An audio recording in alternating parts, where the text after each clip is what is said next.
ಹಿಂಗೆ ಸಂಪುಟ ವಿಸ್ತರಣೆಗಂತೂ ಬ್ರೇಕ್ ಸಿಕ್ಕಾಯ್ತು. ಇನ್ನೇನು ಡೆಲ್ಲಿಲಿ ಇದ್ಕೊಂಡು ಏನು ಮಾಡೋದು ಅಂತ ಹೇಳಿ ಹಿರಿಯ ನಾಯಕರು ವಾಪಸ್ ಬರ್ತಾ ಇದ್ದಾರೆ ರಾಜ್ಯಕ್ಕೆ. ಸಿದ್ದರಾಮಯ್ಯನವರು ಡೆಲ್ಲಿಗಿಂದ ಹೊರಟಿದ್ದಾರೆ. ಹೈಕಮಾಂಡ್ ಜೊತೆ ಚರ್ಚೆ ಮಾಡಿಕೊಂಡು ಈಗ ಡೆಲ್ಲಿಯಿಂದ ವಾಪಸ್ ಆಗ್ತಾ ಇದ್ದಾರೆ. ಸಂಪುಟ ವಿಸ್ತರಣೆ ಸಂಬಂಧ ತಮ್ಮ ಅಭಿಪ್ರಾಯವನ್ನು ಈಗ ಆಲ್ರೆಡಿ ಸಿದ್ದರಾಮಯ್ಯನವರು ತಿಳಿಸಿದ್ದಾರೆ.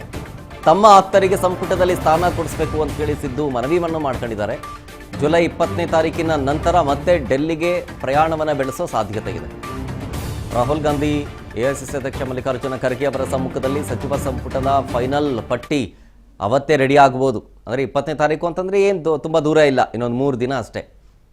ಸೊ ವಿತಿನ್ 3 ಡೇಸ್ ಮತ್ತೆ ವಾಪಸ್ ಡೆಲ್ಲಿಗೆ ಬಂದರೂ ಬರ್ಬೋದು. ಅವತ್ತೇ ಈ ಪಟ್ಟಿ ಫೈನಲ್ ಆದರೂ ಆಗಬಹುದು. ಸೊ ಎಲ್ಲರ ಚಿತ್ತ ಸೋಮವಾರದತ್ತ ನಡೀತಾ ಇದೆ.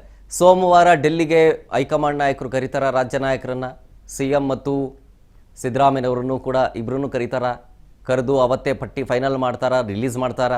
ರಿಲೀಸ್ ಮಾಡಿದ್ರೆ ಅಲ್ಲಿ DK ಆಪ್ತರು ಯಾರಿರ್ತಾರೆ, ಸಿದ್ದರಾಮಯ್ಯನವರ ಆಪ್ತರು ಯಾರಿರ್ತಾರೆ.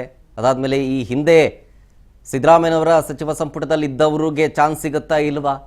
ಆಮೇಲೆ ಎಷ್ಟೋ ಜನ ಹಿರಿಯ ಶಾಸಕರಿದ್ದಾರೆ, ಒಂದ್ಸಲನೂ ಮಂತ್ರಿ ಸ್ಥಾನ ಸಿಗದೇ ಇರೋರು ಇದ್ದಾರೆ, ಒಂದಷ್ಟು ಜನ, ಅವ್ರಿಗೆ ಸಿಗುತ್ತಾ? ಹೊಸ ಮುಖಗಳ ಮಣೆ ಹಾಕಬೇಕು ಅಂತ ರಾಹುಲ್ ಗಾಂಧಿ ಅವರ ಸೂಚನೆಯಂತೆ ಯಾರನ್ನ ಸೆಲೆಕ್ಟ್ ಮಾಡ್ತಾರೆ ಅದಕ್ಕೆ? ಅದರಲ್ಲೂ ಒಂದು 4 ಜನ ರೇಸ್ನಲ್ಲಿದ್ದಾರೆ ಹೊಸ ಮುಖಗಳಲ್ಲಿ. ಸೊ ಹಾಗಾಗಿ ಕುತೂಹಲ ಅಂತೂ ಹೆಚ್ಚಿದೆ. ಸೋಮವಾರ ತನಕ ಕಾದು ನೋಡಬೇಕು.